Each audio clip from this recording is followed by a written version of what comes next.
Right guys, we're going to go through the June 2018 paper 1. Remember, this is a cut down paper, so it won't actually add up to 100 marks. We've just cut out the questions that we hadn't quite covered before I gave you this paper. So, if we look at the first question, you've got small angle approximations. Now remember, small angle approximations, the formulas are given in the exam paper. You're told that sine theta is roughly theta and that cos theta is roughly 1 minus theta squared over 2. Okay, all you're going to do is apply those two rules to this equation, okay, and simplify it to find the value. So let's just move this out of the way. So what we've got is 1 minus, instead of cos 4 theta, because you're replacing this with 4 theta, you need to replace this with 4 theta. So I get 1 minus 4 theta all squared over 2. And then on the bottom of our fraction, 2 theta is going to stay as 2 theta. And sine 3 theta, well again, you're replacing theta with 3 theta. So this theta becomes 3 theta. So you're doing 2 theta times 3 theta. So you can see there's a lot going on in this one. But if we take out the bigger brackets on the top, I've got 1 minus 1, means they're going to cancel each other out. But then remember, you're minusing a minus, so this one's going to become positive. So I get 16 theta squared over 2. That's now the top of my fraction. And the bottom of my fraction, I get 6 theta squared. So I can simplify the top a bit more. That's just going to give me 8 theta squared. And on the bottom, we've got 6 theta squared.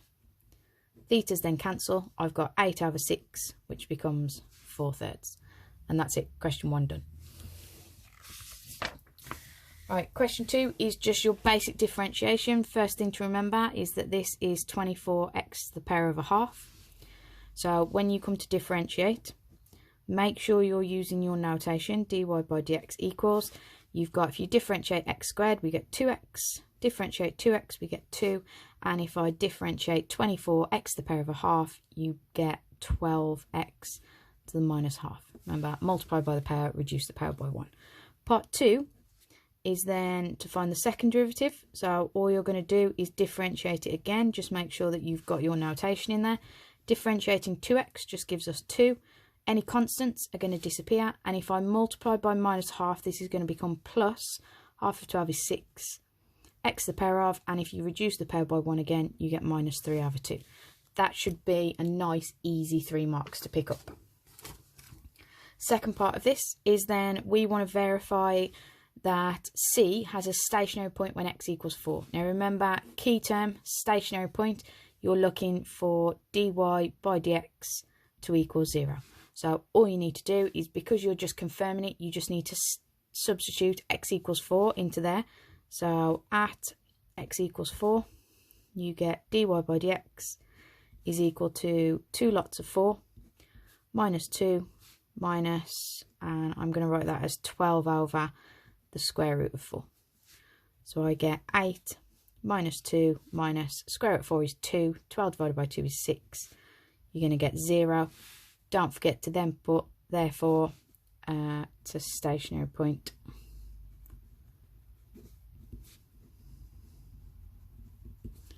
At x equals 4. Okay, you do get a mark for that statement at the end. Therefore, it's stationary point, because you've stated you knew that because the gradient was 0, that's why you've got a stationary point. Part C then just tells you want to determine the nature of the stationary point. So that's where our second derivative comes in.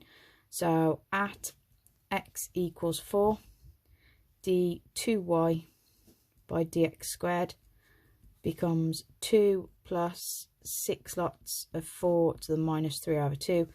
Depending on whether you want to type that into a calculator or whether you want to work it out yourself, you're just going to get that the second derivative is 2 3/4 or 2.75. You need to state that is greater than 0, therefore it's a minimum point. Okay, again, the greater than 0, therefore a minimum, gets you 1 of the 2 marks in that question. Right, if we look at the third question, so we're looking at arcs and sectors. Now, key things to remember, it's always in radians at A level. Okay, you will only ever deal with arcs and sectors in radians. Second thing is your two formulas, which if you don't know yet, we need to learn. Arc length, so this distance here is just r theta, and area of a sector is a half r squared theta. Again, they are two formulas that you need to learn. So here's some different information. We've got area of a sector is 11 centimeters squared, so I know a half r squared theta has to equal 11. Second is given that the perimeter is 4 times the length of the arc. Now remember, the perimeter is the arc length plus both radius. So you've got r theta plus 2r, that's your perimeter. That has to be equal to 4 times the length of the arc. So that has to be equal to 4 lots of r theta. So you can see, I can rearrange this one a bit. I get 2r is equal to 3r theta if I just subtract r theta from both sides. I can then divide by r to give me that 2 is equal to 3 theta, in which case theta is just equal to 2/3. That's now something I can substitute back into this one so that I can work out what my equation is equal to. So I get a half r squared multiplied by 2/3 equals 11. So a half times 2/3 is just going to give me a third. So I've got a third r squared equals 11. If I times by 3, I get that r squared equals 33. And then if you square root, you get r equals the square root of 33. Now, most times with A-level stuff, when you do square root, you need the plus and the minus. But in this case, because r represents a length, I obviously can't have a negative one. So you just ignore the negative. We only need the positive result. But that's it. That is my exact value of r. Right, question 4. For this one, you are going to need a ruler.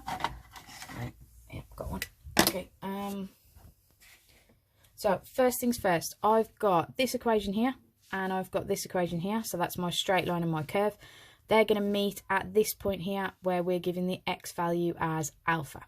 We want to prove that that alpha value is somewhere between 3 and 4. So normally, if you were given two equations and you want the point where they intersect, you put the two equations equal to each other.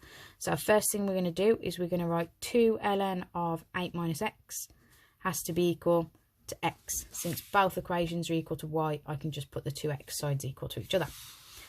That then means if I subtract x from both sides, I get 2 ln 8 minus x has to equal 0. And we're now, if we call that our f of x function, we're now able to find out if that point lies between 3 and 4. Because what we want to do is we want to find f of 3. So that's 2 ln 8 minus 3 is 5 minus 3. You're just going to type that straight into a calculator, which if you type it into a calculator, you're going to get an answer of 0.22. And then we're going to find f of 4. So 2 ln 8 minus 4 is 4. Minus 4, you're going to get a value of minus 1.23. So remember what we said before. We want when this equals 0, that's going to be our alpha result when it's equal to 0. So if I plug in 3, I get a value that's a bit bigger than 0. If I plug in 4, I get a value that's a bit less than 0. So the value that's actually going to give me 0 is going to fall somewhere between 3 and 4. We just need to put that into words. So a couple of things you need to state. It's a continuous function. What we mean by that is it's not a function, for example, like 1 over x, where you've got, with 1 over x, you've got two parts. It's not continuous at that point there, so you've got an invalid point, basically. Okay, as is a continuous function, it just keeps going. So continuous function, and then you put the usual statement. Change in sign, since it's gone from positive to negative, therefore root lies between, hence alpha has to be greater than 3 but less than 4. Okay, and then part B, we've got iteration formula. In an attempt to find an approximation, using the graph and starting with 4, determine whether or not this iteration can be used to find an approximation and justify your answer. So this is the one when you're using the graph where you're going to draw in, and hopefully you're going to get either a spider diagram or a staircase one. So remember, you start at the point that you're given And you're going to draw this as accurately as possible because you want as many points on there as you can. You go up to your curve first. Okay, always to the curve first. Then you go across to the line y equals x. From there, you're going to go up to the curve again. Always trying to keep it as perfectly vertical and perfectly horizontal as you can. From there, we're going to go across to the line y equals x again. Then you're going to go back to your curve. And then you're going to go back across to the line y equals x and back up to your curve. So you're going to try and fit as many of these spirals in as you can, as neat as possible. Okay, but it's always to the curve, y equals x, to the curve, y equals x, to the curve, y equals x. Okay, and you can see that they're spiraling inwards towards the point that we're looking for. So you just need to put that bit into words. So our justification is, yes, it can be used. By it, we mean we can use this approximation that they've come up with and starting with x1 equals 4. Okay, so yes, it can be used as the cobweb spirals inwards. Okay, so it's spiraling in to the point that we're looking for rather than away from the point that we're looking for. Okay, so yes, it can be used as the cobweb spirals inwards. Right, if we look at the next one, we've got question 5. You've got a function divided by another function. We want to differentiate it. So when it's one function above another, you are looking at a quotient rule. So that is something in the form u over v. And remember, again, it's much easier if you can just remember this function. When you differentiate it, it's v du dx minus u dv dx all over v squared. Okay, so what we've got is as clear as possible with the workings. U equals 3 sine theta. V is 2 sine theta plus 2 cos theta. So differentiating u with respect to theta, well, sine differentiates to cos, 3 is just a multiple, so it's just 3 cos theta. dv by d theta, sine differentiates to cos, again 2 is just a multiple, so it's 2 cos theta. Cos differentiates to minus sine, and 2 is just a multiple, so minus 2 sine theta. You've got everything you need, you're just going to chuck it into that formula that we wrote at the top there. So that means that dy by d theta, and be careful of that, we are working in terms of thetas and not x's, is v du d theta. So I've got 3 cos theta multiplied by 2 sine theta plus 2 cos theta minus u dv d theta. So I've got 3 sine theta times by 2 cos theta minus 2 sine theta. I would freehand this, but it's a very long line, it's probably going to end up in a mess.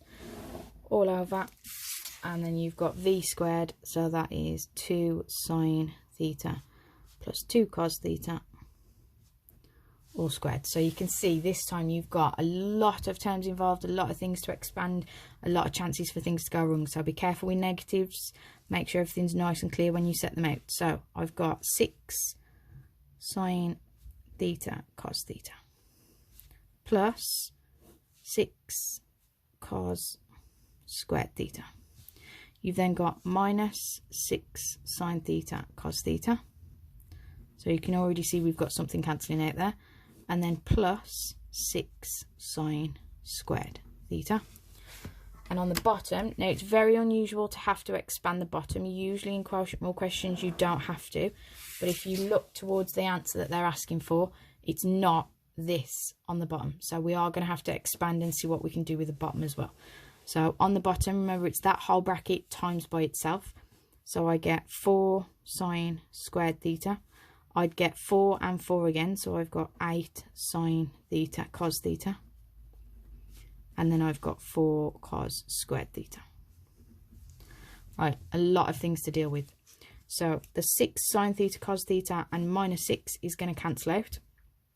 Okay, and so what I've got on the top is I can factorise 6 out of both. I've got 6 lots of cos squared theta plus sine squared theta.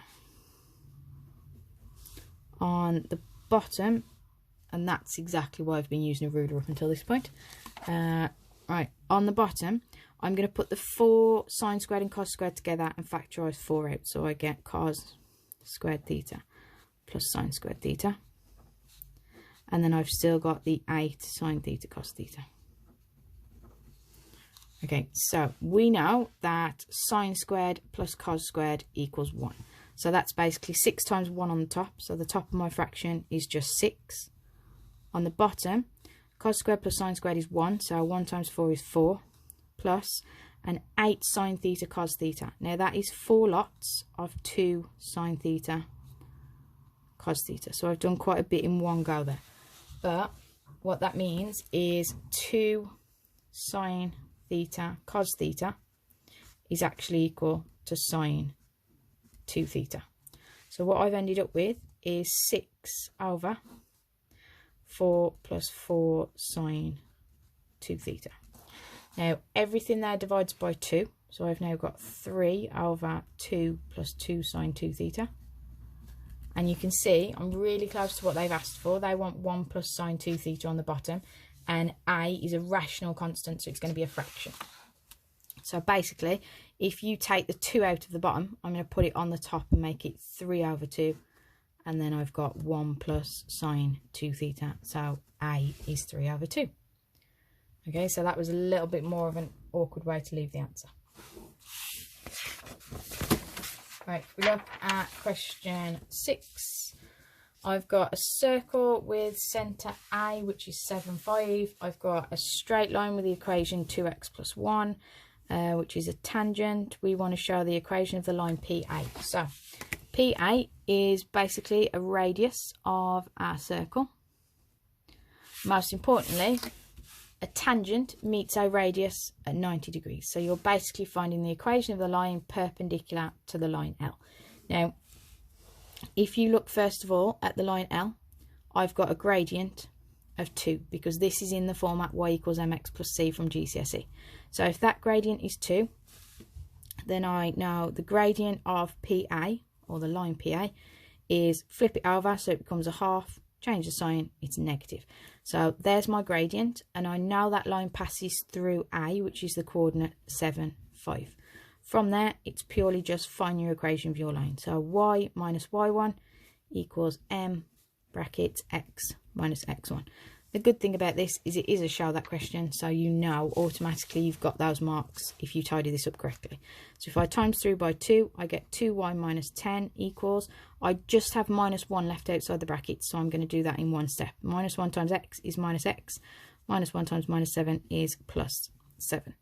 So that means they've put the x's and the y's on one side, so I'm going to add x, so I get 2y add x minus 10 equals 7, and then I'm going to add 10 to both sides. I get 2y plus x equals 17, which is exactly what they asked us for in the question. Right, part B then says you want to find an equation of the circle C. So, important thing to remember is that the equation of a circle is always in the format like this, okay? A and B is your centre, so I know that value there is going to be 7, that value there is going to be 5. So this side I've already worked out. I just need to know the radius. Now the radius is the length of the line between point A and point P. Now point A we actually know. Point P we don't know, but I do now have the equation of both of these lines. So I can find the point where they intersect. Okay, so if I use this line and the line L, which is y equals 2x plus 1, I can find where these two things intersect. So I'm just going to replace y in there. So I get 2 lots of 2x plus 1 plus x equals 17. So I get 4x plus 2 plus x equals 17. So I get 5x plus 2 is 17, which means 5x has to equal 15, and which means x equals 3. Once you found your x value, you're just going to substitute it back in to find y. Now if x is equal to 3, I've got 2 times 3 is 6, add 1 is 7, y is 7, so I know the point P is 3, 7. And it does mean that if I've got the point P and I've got the point A at the start, which was 7, 5, I can find the length of the line between those points, which would give me the radius. So the length of PA is just Pythagoras, square root of, you want the change in the x values, so 5 minus 7 squared, changing the y values, that's, sorry, that was my y values, changing the x values is 7 minus 3 all squared, so I've got the square root of 20. Yep, 4 and 16 is 20. That means that my circle is x minus my x coordinate all squared plus y minus my y coordinate all squared equals, and then r squared, well, the square root of 20 all squared is just 20. There's my equation of my circle. Okay, just be very careful, make sure you use the right point. A was the centre of the circle, not P. Okay, line with the equation y equals 2x plus k is also a tangent to the circle. Now, there is a little bit of a trick you can do to these sorts of questions.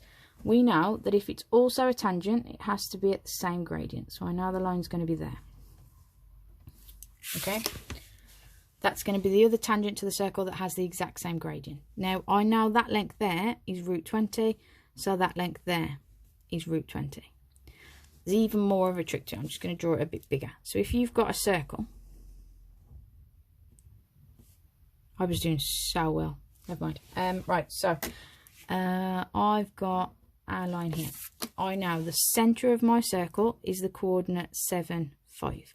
I know the point P we worked out earlier is 3, 7. And I know I need that coordinate there to be able to find the equation of this line. But if you think about it, this line is a straight line. It's got the same gradient all the way across. So whatever happens between there and there has to be the same between there and there. So if it's gone from 3 to 7, it's gone 4 in this direction. So if I take away another 4, then 7 minus 4 gives me that coordinate as 3. I know this here has gone from 7 to 2. Sorry, that was add 4. Use your brain cells there, sorry. 3 to 7, we're adding 4. So 7 add 4 gives me 11. And then if I look at the y values, it's gone from 7 to 5. So we've subtracted 2, which means I'm going to subtract 2 again. 5 subtract 2 is 3. So I know that point there is the coordinate 11, 3. And then for part C, I am just going to fit it at the top of the page here. For part C, I can find the equation of my line because I know these two are parallel, which means they have to have the same gradient. And we already worked out earlier that that gradient was 2. So I've just got y minus 3 equals 2 lots of x minus 11. And then it's just tidy it up into the format y equals mx plus c. So I get 2x minus 22.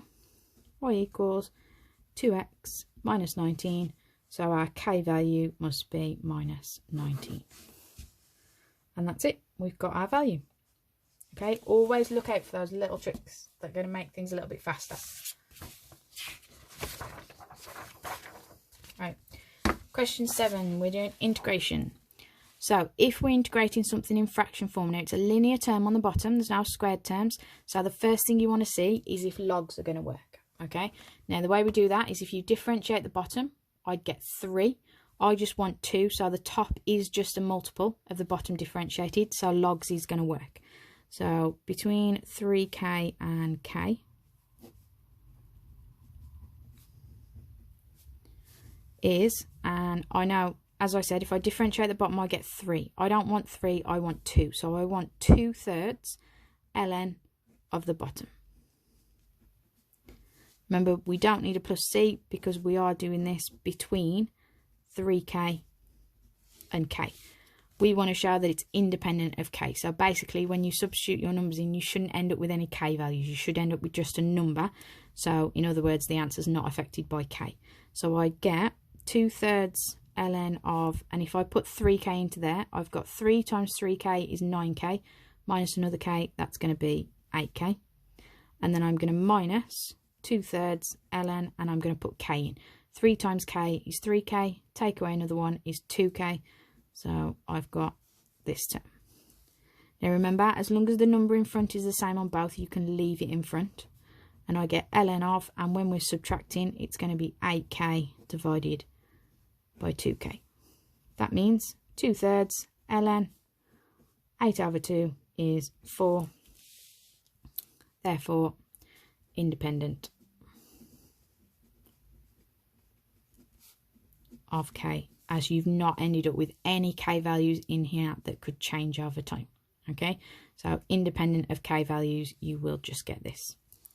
For part B, we want to show that the integral between 2k and k of, and this time, because the bottom is not a linear term, we're going to bring it up. So I get 2x minus k to the minus 2. And we want to show that is inversely proportional to k. So if we want to show that, we want to end up with something over k. Okay, right, first thing we're going to do then is increase the power, divide by the new power. So if I increase this power, I get -1. If I divide by -1, I get this. And then remember, you've still got that 2 in front at the minute, but we're also going to divide by the differential of what's inside, because remember, this is undoing the chain rule. Okay, when you differentiate this, I get 2, so I'm going to divide by 2. But if I've got 2 outside and 2 on the bottom, they're just going to cancel each other out. Okay, so I don't actually need to write them. And then it's between 2k and k.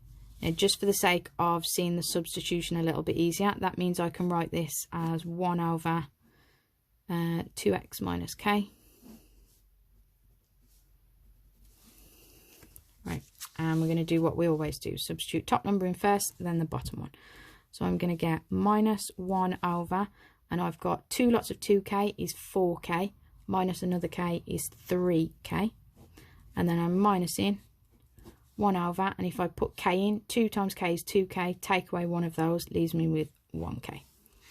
So I'm actually doing -1/3, or -1 over 3k, plus, and then to give these the same denominator, if I times top and bottom of this one by 3, I get 3 over 3k. So I actually end up with -1 add 3 is 2, 2 over 3k. Therefore, it's proportional or inversely proportional to k, as it's in the form something over k. Okay. Next one. This is one of those weird questions where ideally you want to highlight some information, okay? Anytime they're giving you something that's got that many words in it, highlight is always going to come in handy. Right, we've got the depth of water in a harbour. By this formula, that's usually going to come into it somewhere. T is the number of hours after midnight. Be careful of that one. There's going to be somewhere that's going to trip you up. Boat enters at 6:30 AM and it takes 2 hours to load its cargo. Needs a depth to be at least 3.8 meters before it can leave. So find the depth of water in the harbour when the boat enters. So the boat enters at 6:30, and since T is the number of hours after midnight, for part A, the depth of the water would be 5 plus 2 sine, and you get 30 times 6.5, since that's our 6:30. Okay, and you're just going to type that into a calculator. Just remember, there is a degree symbol there, so we are in degrees. 5 plus 2 sine of 30 times 6.5. You get an answer of 4.48 meters. Okay, remembering that the depth is measured in meters. Part B. Find the nearest minute, the earliest time the boat can leave the harbour. Okay, so you've got a few different things. If it's the earliest it can leave the harbour, it can't leave until the water's at least 3.8 metres. So we want to put 3.8 metres equal to 5 plus 2 sine of 30t. And we want to find the t values that are going to work for that. So if I subtract 5 and divide by 2, I'm going to get 3.8 subtract, that was a divide sign, subtract 5 and divide it by 2, I'm going to get minus 0.6. So I get 2 sine, no, I get sine 30 has to equal minus 0.6. Remember, we're working in degrees, so if I then do sine to the minus 1, I get 30t equals minus 36.9. Okay, now, a few things to point out. Can't obviously end up with a time that's negative. So we're going to find the next few values. So this is where either you're going with a sine graph or you're going with cast. Sorry guys, I'm going to stick with sine graph on this one. I've got 90, 180, 270, 360. Now, I know that my value is working out at minus 36.9.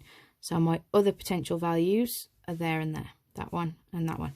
I'm using the symmetry from the edge. So that distance and that distance. So I'm doing 180 plus 36.9 and 270. I'm going 90, 180, 270. That's 360. And 360 minus 36.9. So that one's going to give us that 30t is equal to, I can now obviously ignore the 36.9 because that one was negative, 323.1, and 180 plus gives us 216.9. So they're my two positive values for t. Okay. Remember, we're only after the earliest time it can leave. Don't be tricked into thinking it's the first one. Always check them first. So if you divide by 30, I get a t value of 7.23. Remember, that's hours. And 10.77 hours. Now remember, I said always double check your information, and the bit we highlighted. Boat enters the harbour at 6:30. It takes 2 hours to load its cargo, which means the earliest it could leave anyway is 8:30. And since my t value comes out at 7.23 hours, that's 7 something, and I can't leave until at least 8:30, so that one's out. And then 10.77 hours means that time that you're leaving is 10, and we need 0.77 of 60 minutes. So it's 10:46 AM is the earliest that they can leave, because this one would have given you 7 something, and like I say, if it's taking 2 hours to load, it would be 8:30 as an absolute minimum. So this one is too early. We need this one as the next time that we can leave. Okay. Oh, gotta love a curve like that. Right, what we got? First thing is, we've got an equation like this. We want to show that dy by dx equals this. So this is implicit differentiation. A few things to look out for. It's the one time you do not start with dy by dx equals. You just start differentiating. So when I differentiate an x term, it's just as normal. So that's 2x. If I differentiate this term, remember this is now a product rule because it's 2 terms multiplied together. And don't forget that minus is outside. So product rule is that if we use u equals 2x and v equals y, then du dx equals 2 and dv dx equals 1 dy dx, because you've differentiated a y term, which means when I do this, I've got minus u dv dx, so I've got minus 2x dy dx. And then it's still a minus because it's minusing all of this answer, and minus 2y. Then we've got the next one. When I differentiate 3y squared, I get 6y. Don't forget you need dy by dx. And easiest thing to make a mistake on is to forget to differentiate this. This is just a constant. When you differentiate it, it disappears. So look at what you've got and look at what they want. They want y minus x on the top and 3y minus x on the bottom. So in other words, we need y minus x. So I'm going to take these two over to the other side.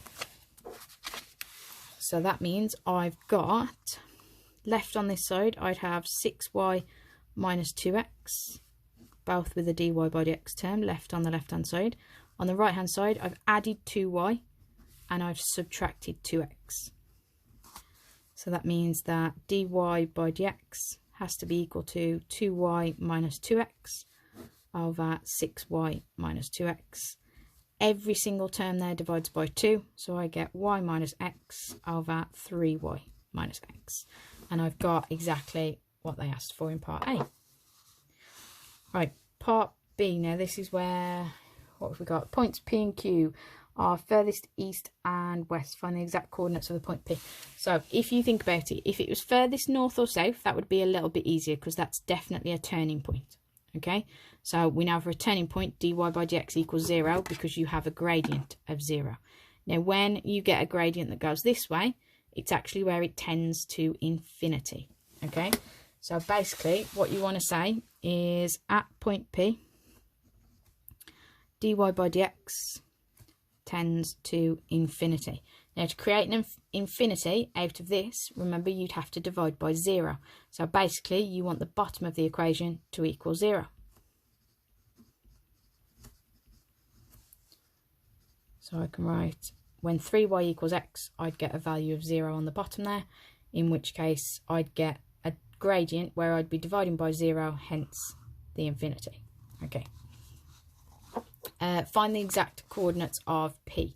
So I basically want to know where that equation fits into my actual curve. So I'm going to substitute that in. Now, piece of paper so that I don't lose the question. We've got 3y equals x. And we've got x squared minus 2xy plus 3y squared equals 50. So we're essentially saying this line here and the curve intersect at that point.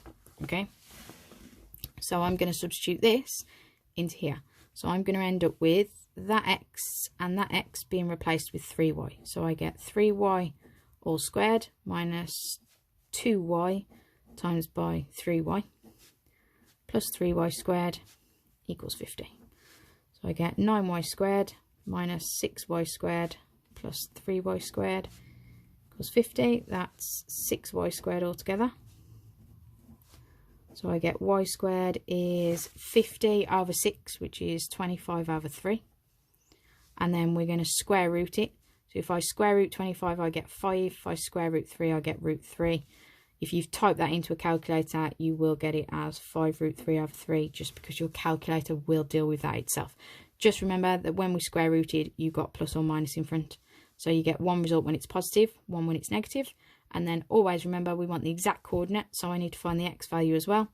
Now x was equal to 3y, so I'm just going to times this by 3, in which case I get plus or minus 5 root 3. That means I've got two coordinates. When x is positive, y was positive. And when x was negative, y was negative. Important thing here is one of them is P and one of them is Q. So if you look back at your original curve, P is in the negative x values and the negative y values. So this one must be point P. Hence this one must be point Q. We were only asked for P, so there's my answer.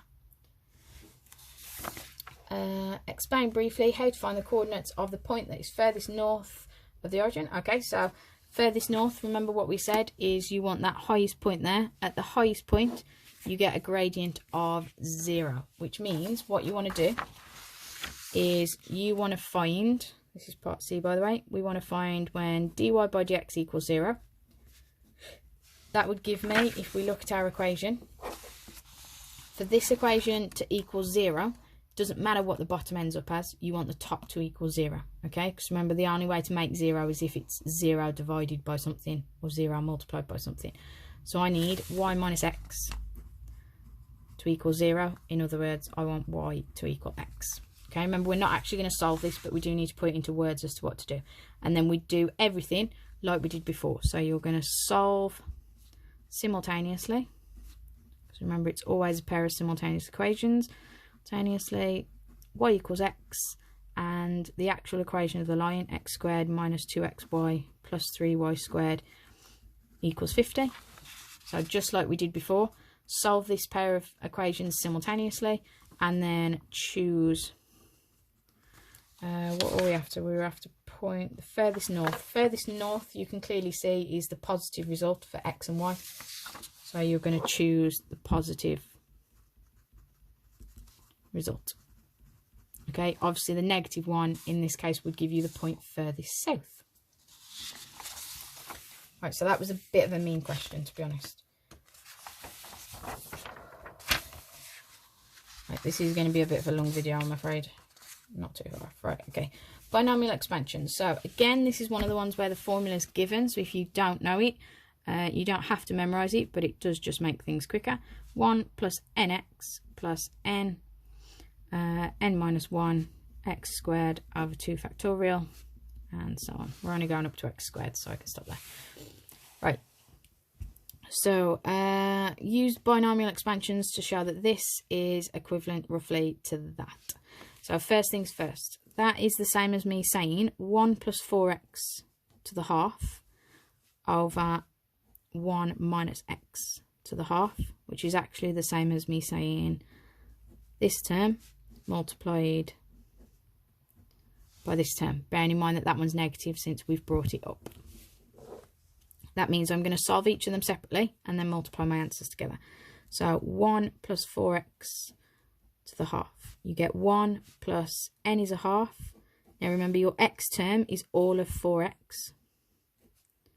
Then I get n minus 1 x squared over 2 factorial. And you can just type these straight into a calculator, but I've got 1 plus 2x. That's going to be minus a quarter of 16 is 4 divided by 2 is 8. A quarter, say that again. A quarter of 16 is 4 divided by 2 is 2. So minus 2x squared. Okay, so that's expanding the first one. If I look at the second one, I've got 1 minus x to the minus a half. So I've got 1 plus n this time is minus a half, and x this time is minus x. Remember, you have to include the signs with both. Then I've got n is minus a half, n minus 1 would be minus 3 over 2, x squared over 2 factorial. So that's giving us 1 plus a half of x, plus again, and then I've got a half, 3/4, and 3/4 divided by 2 is 3/8 x squared. Okay, so I've got my two terms, but remember we were multiplying them together. So altogether I've got 1 plus 2x minus 2x squared being multiplied by 1 plus a half x plus 3/8 x squared. And when it comes to expanding these, remember you only need to go as far as the terms that are going to give you x squared, because that's where they've stopped in the question. So if I multiply all of this by 1, I get 1 plus a half of x plus 3/8 x squared. If I then multiply these by 2x, I get 2x. 2x times a half is going to give me just x squared. And there's no point in multiplying these, they're going to give me an x cubed. Then if I look at the next one, minus 2x squared times 1 is minus 2x squared. If I multiply this by this, I'm going to get an x cubed. This by this, I'm going to get an x to the 4. So I can ignore those two. That means what I end up with is 1. I've got a half x plus 2x is going to give me 5 over 2x. And then I've got 3/8 plus 1 would give me 11/8. And then minus what is essentially 16/8. So I get minus 5/8 x squared, which point obviously feel free to chuck it all in the calculator. But that is my answer, which is what they asked us to prove in part A. Part B is give a reason. Oh, bear with a second. Give a reason for why the student should not use x equals a half as an approximation. So basically, in a normal, if I write this on this side, in a normal 1 plus x expansion, it's valid when x is less than 1. Okay, and it's the modulus because it takes care of any pluses or minuses. In our case, we've got 1 plus 4x. So as is going to be when x is less than a quarter. Okay, now obviously the bottom one is also going to give us 1. But if it already has to be less than a quarter, we can't go above a quarter, or this part's not valid. So it's just x is less than a quarter. So you just need to put valid when x is less than a quarter. And a half is bigger than a quarter. Therefore, you don't want to use it. Okay, so all you need to remember is think of it like a bracket. We know if we were solving that quadratic bracket, x would equal minus a half. Minus part's irrelevant because you're taking modulus. So x has to be less than a half. It's always less than, okay? So for it to be valid, x had to be less than a quarter. A half is obviously bigger than a quarter, so we don't want to use a half as our approximation.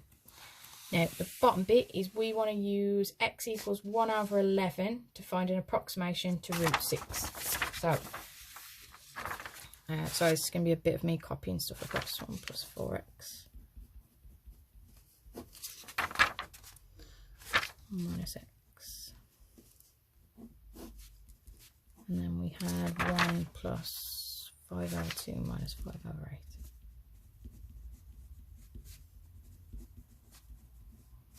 And we're using x equals 1/11. Okay, so when they ask you to do this sort of approximation, you're basically going to chuck 1 over 11 into both sides of the equal sign. Okay, now I'm going to do this one at a time just to deal with this part first. So I get the square root of 1 plus, well, 4 times 1/11 is 4/11. And then I've got 1 minus 1/11. So if I do 1 add 4/11, I've got 15/11. On the bottom, I've got 10/11. Almost did 9 there. Okay, you can just chuck this in a calculator, but that's obviously the 11s are going to end up cancelling each other out. You're going to have 15 over 10, which by divided by 5, you get 3 over 2. So I get the square root of 3 over 2. That's the left-hand side there. That's approximately equal to the right-hand